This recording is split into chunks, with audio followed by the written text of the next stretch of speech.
Anvil's answer to the Aegis Gladius looks sleek, turns on a dime, and packs a punch. But how does the Anvil Arrow stack up?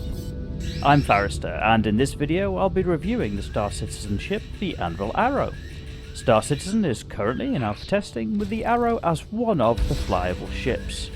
She's described as a light fighter, crewed by a single pilot. For those who've seen other ship reviews on this channel, you'll recognise the usual format for this video. I've split into 5 sections, starting with a ship tour, assessing combat performance, reviewing handling and visibility, looking at the operating costs before finally summarising. I've included timestamps in the video description to help navigate to each part of the review, and considering that over 80% of people who watch these videos aren't yet subscribed to the channel, be sure to subscribe to be notified of future videos. Part 1. Ship Tour. And sadly, as a fighter, there's not a huge amount to add, so I'll let you enjoy the footage of walking around the Arrow. The ladder into the cockpit is located on the left or port side underneath. And stepping into the cockpit, it feels like a nice environment. Noteworthy, the flight stick reminds me of an F-16.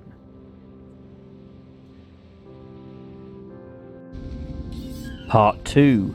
Combat Performance. The Arrow is armed with a turret on the top and 2 weapons beneath the wings.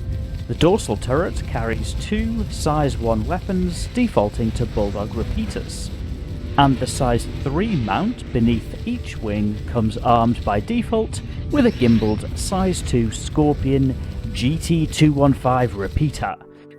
In addition, the Arrow carries 6 size 2 missiles nestled amongst the wingtips.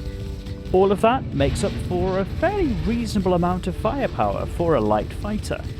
The gimbals are generously forgiving and have been retained for this video in a stock setup. That said, switching out for fixed weapons on the wing hardpoints can afford a boost to punching power. So, without getting too much into the handling portion of this review, the Arrow is responsive, almost to the point of becoming twitchy. Put all of that together and the Arrow becomes a solid combat performer. The size 1 shield generator? Ugh. Those of you who've seen other videos on this channel, you know my thoughts on size 1 generators, but actually the Arrow holds up fairly well against small to medium sized ships. If you're willing to put the work in to pilot, this fighter will perform for you, and that's pretty satisfying gameplay. So, the Arrow will comfortably take on most of the combat missions or beacons. Whilst filming footage for this video, one beacon must have had about 10 enemy fighters on it. They just kept popping up, but the Arrow just dealt with them one by one. So far, so good. Part 3. Handling and Visibility. As discussed, the Arrow can be a little twitchy, but that's simply because the thrusters do such a good job of kicking the nose around, and is soon compensated for with a little time in the pilot's chair. The straight line speed is reasonable, as is acceleration and deceleration. Also noteworthy is that each of the thrusters feels powerful, so even when carrying a lot of forward momentum, strafing can make a meaningful impact on your velocity. Moreover, the hydrogen scoops are fantastic at this speed and can quickly refuel the Arrow.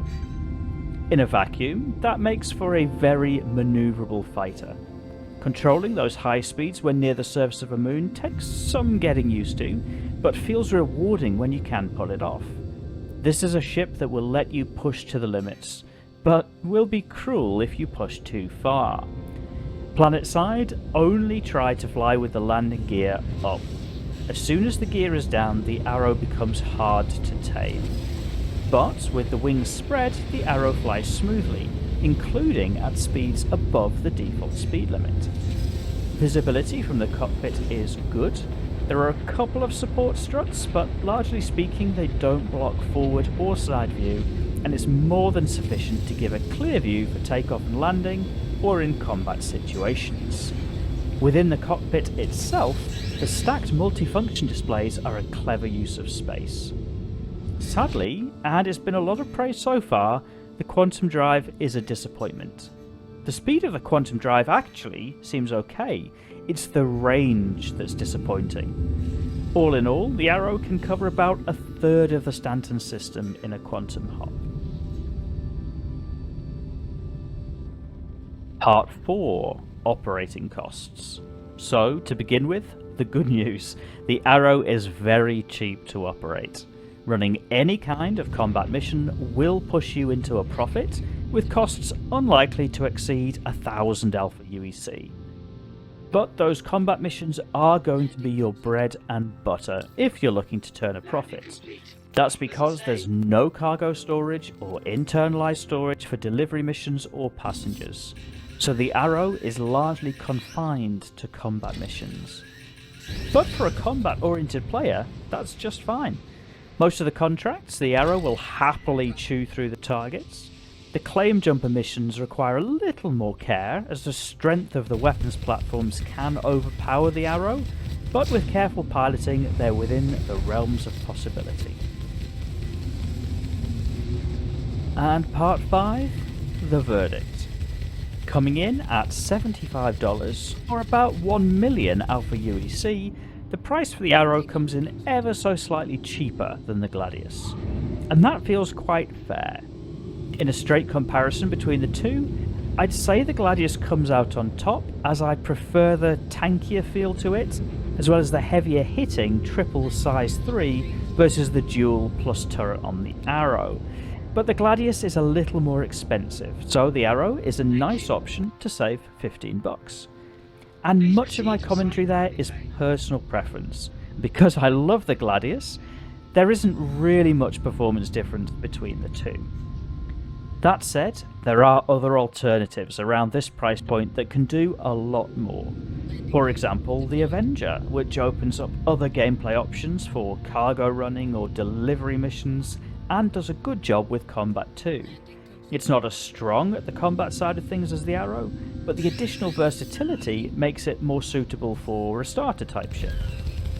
So I suppose my conclusion would be the Arrow is a great fighter and a solid choice for somebody who only has time for combat and isn't interested in the other gameplay loops out there, and also prefers the cheaper option to the Gladius. If you found this review helpful, you may also be interested in my review of the Aegis Gladius.